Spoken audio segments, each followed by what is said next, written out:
Myself Sunita Sinha. Today I am going to explain some important topics of chapter number 7, Control and Coordination. Okay, we all know that the main center of control and coordination of our body is brain, and second one is hormone. So in this chapter we will learn about human brain and its structure and function. Second, plant movement due to the environmental trigger. It means how the plant show their movements. Now next, our hormones. How hormones regulate plants body and human body. ये सारे point हम इस video में discussion करेंगे. At the end of this video, have a small revision test for you. So all of you watch this video till the end. Now let us start our class. Okay, now first point is our human brain. Human brain is the part of nervous system. Nervous system के दो main part होते हैं, CNS and PNS. CNS central neural system, PNS peripheral neural system. CNS again divided into two parts, brain and spinal cord. PNS peripheral neural system divided into two parts, somatic neural system and automatic neural system. इस video में हम brain के बारे में पढ़ने वाले हैं, जो सीएनएस का मेन पार्ट है. ब्रेन, जैसे ब्रेन के 3 मेन पार्ट्स होते हैं. First fore brain, second mid brain and third one hind brain. Okay, अगर क्लोजली हम देखें तो फोर ब्रेन का सबसे मेन पार्ट होता है सेरिब्रम, और हिंड ब्रेन के 2 मेन पार्ट होते हैं, cerebellum and medulla. Clear? Just see in the diagram. On that basis we draw the flow chart of brain. Brain divided into 3 parts, forebrain, midbrain, hindbrain.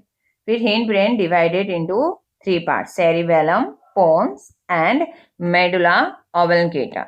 In the figure. Okay, here given the location of hindbrain. Now in brain you just see this one wrinkles. ये आपने wrinkles mostly देखते हैं. जब हम diagram बनाते हैं तो brain में ये रिंकल्स आपका दिखता है. जितना ज़्यादा आपके ब्रेन में रिंकल्स होंगे उतना ज़्यादा आपका ब्रेन का सरफेस एरिया इंक्रीज होगा. It means more surface area, it means more neuron, and more neuron means more intelligence.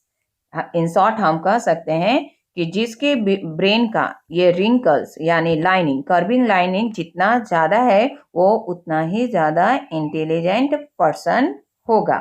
Okay, brain एक कॉम्प्लिकेटेड पार्ट है. ब्रेन अपने आप में एक कंप्लीट टॉपिक. ब्रेन के 3 पार्ट्स हमने देखा, उसमें सबसे इंपॉर्टेंट होता है fore brain, and fore brain के सबसे इंपॉर्टेंट पार्ट है cerebrum. It is the largest part of brain. Brain का सबसे लार्जेस्ट पार्ट किसने कवर करके रखा है? हमारा सेरिब्रम. रफली divided into 2 parts called cerebral hemisphere. Cerebrum को हम 2 इक्वल पार्ट्स में डिवाइड करते हैं, जिसको बोलते हैं cerebral hemisphere. These parts are further divided into small parts that perform different function. Hemisphere को अगेन हम छोटे छोटे पार्ट्स में डिवाइड करते हैं, और सारे पार्ट्स का अपना एक अलग फंक्शन होता है. हर एक पार्ट्स को हम बोलते हैं lobes. Okay, now here show your 5 important lobes. First, frontal lobe, control facial muscular activity. जितने भी आपके फेशियल यानी फेस के मस्कुलर एक्टिविटीज है, एक्सप्रेशन है, उसका कंट्रोल फ्रंटल लॉब करता है. Temporal lobe, it helps in hearing. सुनने में हेल्प करता है, यानी आपने क्या सुना इसका पूरा कंट्रोल आपके टेम्पोरल लोब पे है. ऑसिपेटल, हेल्प इन विजन. आपने क्या देखा, ब्रेन उसको कैसे ट्रांसलेट कर रहा है, ये सब आपका ऑसिपेटल लोब रखता है. Parietal lobe, control sensation of taste, touch, temperature, etc. जितने भी सेंसेशन वर्क है जो फील करके आप बताते हो, जैसे टेस्ट और टच, ये आपका पैरेंटल लोब हैंडल करता है. Last, olfactory lobes. They are prominent lobes and they help in producing sensation of smell. Smell जो आप लेते हो या स्मेल के थ्रू आप ऑब्जेक्ट को आइडेंटिफाई करते हो, वो ब्रेन का olfactory lobes कंट्रोल करता है। इट मीन्स नॉर्मल लाइफ में जितने भी हम एक्टिविटीज कर रहे हैं, ये सारा एक्टिविटीज आपका कौन कंट्रोल कर रहा है? लोब्स। और ये लोब्स है आपके सेरिब्रम का पार्ट। सेरिब्रम है फोरब्रेन का part. So easily we can say that the main part of brain is forebrain. Okay, now second and third, mid and hindbrain. Midbrain. Midbrain control the involuntary action. Firstly, what is involuntary action? Involuntary action क्या होता है?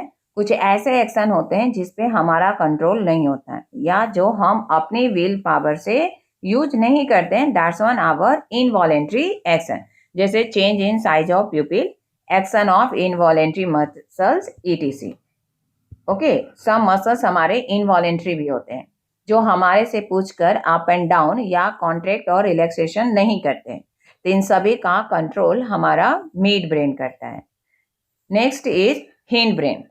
It also control involuntary action. कुछ involuntary action हमारा hind brain भी करता है, जैसे blood pressure, salivation and vomiting. ये इन सभी का कंट्रोलिंग आपके हिंड ब्रेन के पास है. Hindbrain also responsible for precision of voluntary action and maintaining the body posture and balance body. Precisions of voluntary action का मतलब कुछ ऐसे एक्शन होते हैं जिसके लिए हम मेंटली पहले रेडी होते हैं. जैसे फर्स्ट टाइम अगर आप बाइसाइकिल राइड कर रहे हो तो हम मेंटली प्री सीजन ले लेते हैं, पहले से ही डिसाइड करते हैं कि हमको ऐसे साइकिल राइड करना है. तब इसमें आपका कौन काम करता है? Hind brain. या फर्स्ट टाइम आप अगर कंप्यूटर पे वर्क कर रहे हो तब भी हमारा ब्रेन पहले से प्री डिसाइडेड होता है कि हम ऐसे काम करेंगे, फर्स्ट स्टेप ऐसा, सेकेंड एंड थर्ड. तो इस समय सबसे ज्यादा एक्टिवेट आपका हिंड ब्रेन होता है. एंड बॉडी पोस्चर और बॉडी बैलेंस के लिए भी कौन रिस्पॉन्सिबल है? आपका hind brain. Clear? It means पूरे बॉडी का कंट्रोल एंड कोऑर्डिनेशन आपके ब्रेन का ये 3 पार्ट्स करता है. Now your next topic is tropic movement. अब ट्रॉपिक मूवमेंट क्या होता है? A growth movement of a plant part in response to an external stimulus in which the direction of stimulus is determined. The direction of response is called tropism or tropic movement. Tropic movement plant body में दिखता है. Plant part भी अपनी body का movement करता है to show the external stimulus. Stimulus means response towards the environment. अगर आप इन्वायरमेंट को रिस्पॉन्स दे रहे हो, प्लांट अगर रिस्पॉन्स देता है तो हम बोलते हैं ट्रॉपिज्म, और उसी मूवमेंट को ही हम बोलते हैं tropic movement. We have 5 types of tropic movement. Why? क्योंकि इन्वायरमेंटल ट्रिगर भी 5 होता है. इन्वायरमेंटल ट्रिगर मतलब ऐसे इन्वायरमेंट इवेंट जिसका इफेक्ट प्लांट्स पे पड़ता है, जैसे light, gravity, chemicals, water and touch. ये 5 इन्वायरमेंटल ट्रिगर्स है जिस पे आपका प्लांट स्टिमुली दिखाता है. So we have 5 type of tropism: phototropism, geotropism, chemotropism, hydrotropism and thigmotropism. इसके अलावा भी प्लांट आपका मूवमेंट दिखाता है, क्योंकि ये सब स्लोली मूवमेंट आपके होते हैं और ये ग्रोथ डिपेंडेंट मूवमेंट है और इसके लिए अलग टाइप के एक्शन आपका प्लांट लेता है, but it is very slow process. एक होता है आपका नेस्टिक मूवमेंट. नेस्टिक मूवमेंट जो आपका बहुत ही फास्ट होता है, जैसे मिमोसा प्लांट. मिमोसा प्लांट काफ़ी सेंसिटिव होता है. अगर आपने उसके लीफ को टच किया तो वो लीफ आपको श्रिंक होकर अपना स्टिमुली दिखाएगा और ये बहुत ही क्विक मूवमेंट होता है. क्लियर? तब इस टाइप के मूवमेंट को बोलते हैं nastic movement. Now next, on the basis of direction of response. अभी तक जितने हमने 5 मूवमेंट ट्रॉपिज्म पढ़ा वो सब मूवमेंट आपके डायरेक्शन शो अप करके दिखाएगा. या तो लेफ्ट डायरेक्शन जाएगा, राइट, अपवर्ड या डाउनवर्ड. तो according to direction tropic movement को 2 टाइप्स में डिवाइड कर सकते हैं. 5 ट्रॉपिक मूवमेंट को 2 टाइप्स में डिवाइड करते हैं. फर्स्ट पॉजिटिव ट्रॉपिज्म और सेकेंड होता है negative tropism. If the growth of plant part is towards the stimulus, जिस डायरेक्शन में स्टिमुलस यानी ट्रिगर काम कर रहा है और आपका प्लांट बॉडी उसी डायरेक्शन में मूवमेंट शो अप करता है तो उसको बोलते हैं positive tropism. Negative tropism, if the growth of plant part is away from the stimulus, अगर वो ट्रिगर के डायरेक्शन के अपोजिट में जा रहा है तब हम बोलेंगे negative tropism. Okay, now we describe one by one. First, phototropism, the movement caused in plant in response to light. अगर आपका प्लांट मूवमेंट रिस्पॉन्स कर रहा है लाइट को तब उसको हम बोलेंगे फोटोट्रॉपिज्म। जो see in the figure, plant part देखो यहाँ पे, पहले आपका प्लांट स्ट्रेट था but due to sun direction आपके प्लांट का, देखो अगर प्लांट का पोट ऐसा है तो आपका प्लांट स्ट्रेट ऐसा होना चाहिए, बट वो यहाँ से बैंड हो गया। क्यों? क्योंकि वो आपके लाइट को रिस्पॉन्ड दे रहा है, वो लाइट के डायरेक्शन में मूवमेंट कर रहा है, तब हम बोलेंगे फोटोट्रॉपिज्म। और इसका डायरेक्शन ट्रिगर के डायरेक्शन के ओर है, इसलिए ये बनेगा positive tropism. Clear? Second, geotropism, the movement caused in plant in response to gravity. अगर आपका प्लांट ग्रेविटी को रिस्पॉन्स कर रहा है तब उसको बोलते हैं जियोट्रॉपिज्म। एग्जाम्पल में देखो, आपका ग्रेविटी डाउनवर्ड डायरेक्शन में होता है तो आप पोट को किसी भी डायरेक्शन में रखो, नॉट द स्ट्रेट फॉर्म में, तब भी आपका रूट का ग्रोथ डाउनवर्ड डायरेक्शन में ही जाएगा। क्लियर? और ये ग्रेविटी को रिस्पॉन्स कर रहा है, so it is geotropism. Trigger के डायरेक्शन में, यानी ये भी डाउनवर्ड डायरेक्शन है, ग्रेविटेशनल फोर्स भी डाउनवर्ड डायरेक्शन है, सो वी से पॉजिटिव जियोट्रॉपिज्म। अगर अब आपके जियोट्रॉपिज्म में प्लांट पार्ट यानी सूट के लिए बोलेगा तब तो आपका ग्रेविटेशनल फोर्स डाउनवर्ड डायरेक्शन में होता है, जबकि आपका सूट अपवर्ड डायरेक्शन में ग्रोन अप करता है, तो हम सूट के लिए बोलेंगे negative geotropism. Now next our point is chemotropism, the movement caused in plant in response to chemical. अगर केमिकल का रिस्पॉन्स आपका प्लांट करता है तो उसको बोलते हैं केमोट्रॉपिज्म। जैसे आपका पॉलन ट्यूब, ये पॉलन ट्यूब है, this one the pollen grain and ovule. यहाँ ओव्यूल आपका सीड में कन्वर्ट होता है, it is a chemical reaction between male and female gamete, तो इस रिस्पॉन्स को हम बोलेंगे chemotropism. Next, hydrotropism, the movement caused in plant in response to water. Suppose आपने पोट में वाटर डाला और आपका वाटर का रिस्पॉन्स दोनों करता है, shoot of the plant and root of the plant, मगर आपने प्लांट डाउनवर्ड डायरेक्शन में डाला और रूट भी आपका डाउनवर्ड डायरेक्शन में मूवमेंट दिखा रहा है, यानी रूट में होगा आपका पॉजिटिव हाइड्रोट्रॉपिज्म, जबकि वाटर का रिस्पॉन्स सूट भी दिखाता है but against to the direction of water, so it indicate negative hydrotropism. Next and last, thigmotropism, the movement caused in plant in response to touch. Plant touch के movement को भी response करता है, जिसको हम बोलते हैं थिग्मोट्रॉपिज्म। जैसे आपका टेंड्रिल ऑफ प्लांट, ठीक है, this one known as tendril या टेंड्रिल स्टेम। इसको एक सपोर्ट चाहिए, टच चाहिए। अगर कोई टच नहीं मिला और ये ग्राउंड पर ही रहा तब इसका प्रॉपर डेवलपमेंट नहीं होगा। टच या बैम्बो स्टिक से दो या किसी प्लांट के सपोर्ट पे रख दो, एनीवेयर, मगर उसको टच देकर ऊपर ग्रोन अप करवाना है, तब आपका प्लांट का ग्रोथ प्रॉपर होगा और ये मूवमेंट अपवर्ड डायरेक्शन में दिखा रहा है, it means positive thigmotropism. Okay, यहाँ आपका टॉपिक ओवर हुआ। But environmental triggers such as light, gravity, water, touch and chemical plants show tropism in response of such triggers। अभी हमने ये सारे ट्रिगर्स के बारे में पढ़ा, बट क्या प्लांट केवल इसी ट्रिगर्स को इंडिकेट करता है?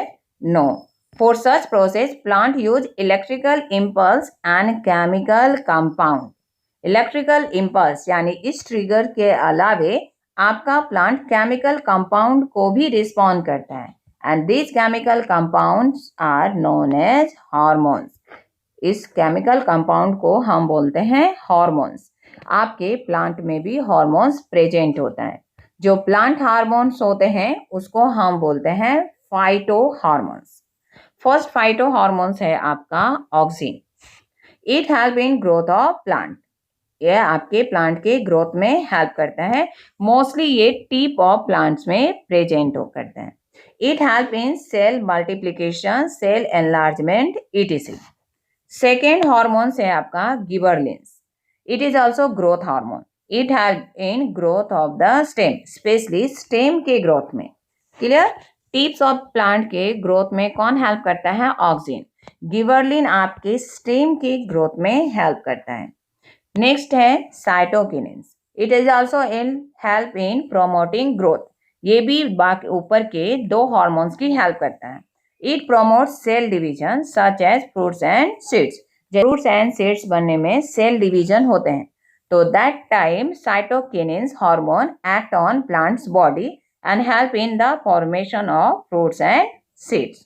Now fourth one, abscisic acid. It is opposite of growth hormone. अभी जो हमने तीन नेम पढ़े वो growth hormones हैं, और abscisic acid inhibit the growth of plant, ये plant के growth को रोकता है।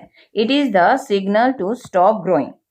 अगर आपके प्लांट में एब्सेसिक एसिड प्रेजेंट है, इट मीन्स अब आपके प्लांट का ग्रोथ स्टॉप हो गया है। अगर कोई प्लांट स्मॉल रह जाता है, इट मीन्स उसमें एब्सेसिक एसिड की अमाउंट काफी ज्यादा है, so it is known as inhibit hormones.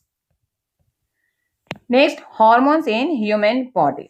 हमारे ह्यूमन बॉडी में भी हॉर्मोन्स होते हैं जो बहुत सारे फंक्शन को और एनवायरमेंटल ट्रिगर को एक्टिवेट करते हैं। Hormones are the some chemicals released in our body that help in control and coordination. Hormones produce in one part of an body move to another part of body to achieve the desired effect. Hormones एक part of body से निकलकर अपने trigger part पे यानी अपने goal parts of body पर effect करता है। और feedback mechanism regulate the action of hormones. आप जो भी फीडबैक देते हो, कोई भी इंसिडेंट का जो फीडबैक आपका बॉडी या आपका मसल्स देता है, वो सब आपके हॉर्मोन्स के एक्शन के कारण होता है। Hormones are secreted by endocrine gland, but in our body we have two types of gland. First, duct gland and second, ductless gland. Duct gland को हम बोलते हैं exocrine glands. It released enzymes affect only target. Example, liver. ठीक है? और ductless gland जैसे जिसको हम बोलते हैं endocrine gland, ये हॉर्मोन्स रिलीज करेगा और सभी पार्ट्स ऑफ बॉडी के पास जाएगा by blood. Example, thyroid gland. आपके सिलेबस में एंडोक्राइन ग्लैंड्स पढ़ना है, but be remember in our body two types of glands are present, duct and ductless glands. Now just see in the figure, इतने सारे glands हैं, this represent male and this one represent female. Okay, इतने सारे gland और हर gland से आपके hormones release होते हैं। सभी हॉर्मोन्स का अपना एक पर्टिकुलर फंक्शन होता है। मेन ग्लैंड आपके होते हैं जैसे first pituitary gland, thyroid gland, adrenal, testis, ovaries, pancreas and parathyroid gland. Firstly हम डिस्कशन करेंगे adrenal gland. It is located on the kidney. It secrete adrenaline hormones. याद रखना, एडर्नल ग्लैंड आपका किस टाइप के हॉर्मोन्स को रिलीज करता है? Adrenaline hormones. Adrenaline hormones prepare the body for action. It acts as neurotransmitters. It control our feeling of love, fear, trust etcetera. It is called emergency gland and adrenaline is emergency hormone. ये एक ऐसा gland है जो कब activate होता है? जब आपका बॉडी किसी इमरजेंसी में हो। सपोज अगर आपने कुछ ऐसा फियर देखा जिससे आप डर गए, फिर भी आपकी बॉडी हार्ट बीट्स काम कर रहा है, तब आपका उस समय एड्रेनालाइन ग्लैंड एक्टिवेट होता है और ऑटोमेटिकली एड्रेनालाइन हार्मोन्स रिलीज होता है जो आपके हार्ट बीट एंड बाकी सबको कंट्रोल करता है। क्लियर? जब भी इमरजेंसी होगा तभी ये हार्मोन्स रिलीज होगा। नॉर्मल बॉडी में ये ग्लैंड बहुत ही कम परसेंटेज में एक्टिवेट होता है, इसलिए इसको हम इमरजेंसी ग्लैंड कहते हैं। जैसे एग्जाम के टाइम आप बहुत ही डरे होते हो एंड सम टाइम क्या होता है, कुछ क्वेश्चंस आते हैं बट एट ए टाइम हम भूल गए, तब आप एड्रेनालाइन ग्लैंड आपका एक्टिवेट होगा और जिसका ज़्यादा एक्टिवेट होता है वो उस सिचुएशन को ईजिली हैंडल कर लेता है। Next gland is thyroid gland. It secretes thyroxine hormone. It regulates carbohydrate, protein, and fat metabolism in the body. Thyroxine hormone carbohydrate, protein और फैट इन तीनों के इफेक्ट को कंट्रोल करता है, so as to provide best balance for growth. तभी हमारे बॉडी का प्रॉपर ग्रोथ होता है। Iodine is essential for synthesize of thyroxine, मगर थायरोक्सिन को बनने में आपका कौन हेल्प करता है? Iodine. So we can say that iodine is essential for our body. If iodine is not sufficient in our diet then we suffer from goiter. Goiter क्या होता है? आपने देखा होगा, it is a one type of disease जो neck के swollen से दिखता है। इसका सिम्टम्स आपका है, या आप बोल सकते हो साइन, आपका नेक थोड़ा नॉर्मल पर्सन के साइज से बड़ा हो जाएगा। तो हम बोलेंगे आपको कौन सी डिजीज हुई? ग्वाइटर। और ये किसके कारण हुआ? Insufficiency of thyroxine. Next, your growth hormones. Growth hormones is a hormone produce in the hypothalamus. ये आपके हाइपोथैलेमस में प्रोड्यूस होता है। The main role of growth hormone is to stimulate the, मगर इसका मेन काम होता है स्टिमुलेट, किसको ट्रिगर करना? पिट्यूटरी ग्लैंड को, to produce and release growth hormones into blood stream, ताकि आपका पिट्यूटरी ग्लैंड ग्रोथ हार्मोन को ब्लड में रिलीज करे and with the help of blood ये सभी पार्ट्स ऑफ बॉडी में जाए। ग्रोथ हार्मोन सबसे इंपॉर्टेंट हार्मोन्स आपके बॉडी का होता है। ये अगर बॉडी में बैलेंस अमाउंट में ना निकले तो आपकी बॉडी की स्ट्रक्चर भी चेंज हो सकती है। It regulate growth and development of the body.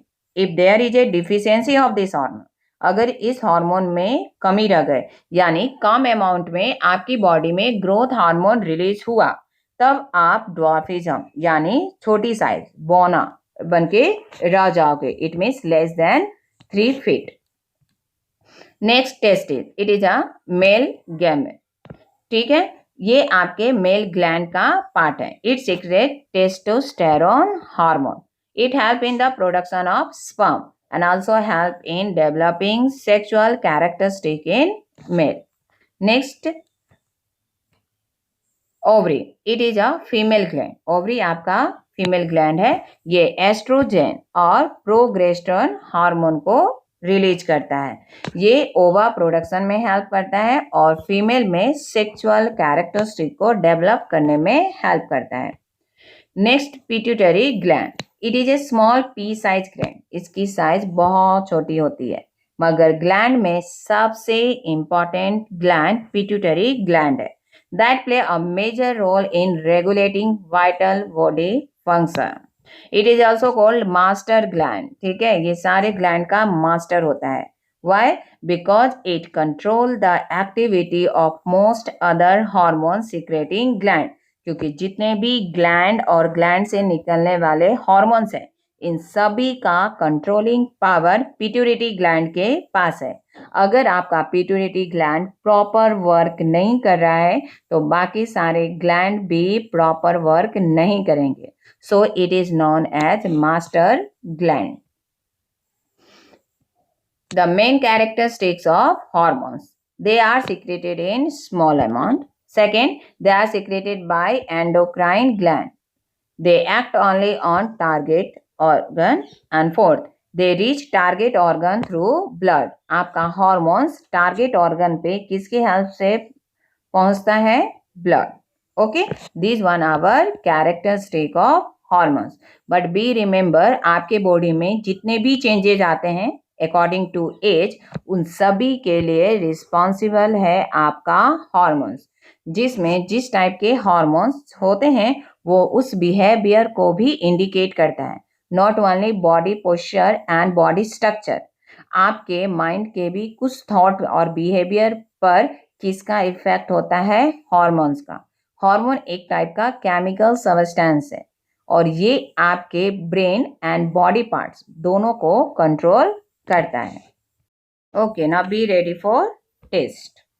First question, which gland is known as master gland? किस ग्लैंड को मास्टर ग्लैंड बोलते हैं? Yes, pituitary gland. Second, response of plant root towards water is called? जो आपका plant root water को response देता है उसको क्या कहते हैं? Yes, right answer, hydrotropism. Next, which plant hormones promote cell division? कौन सा प्लांट हार्मोन्स आपके प्लांट सेल डिवीजन में प्रोमोट्स करता है? Right answer is cytokinins. Next, any change in environment to which an organism respond is called?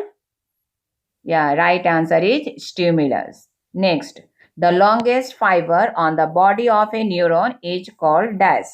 Neuron system में सबसे longest fibre part को हम क्या बोलते हैं? Axon. The highest coordinating centre in the human body is? सबसे main coordinating centre हमारे body में कौन है? या right answer is brain. Now next question, main function of cerebrum is? हमने पढ़ा सेरिब्रम सबसे main part of forebrain होता है, मगर सेरिब्रम के सारे फंक्शन में सबसे इंपॉर्टेंट फंक्शन क्या होता है? या थिंकिंग।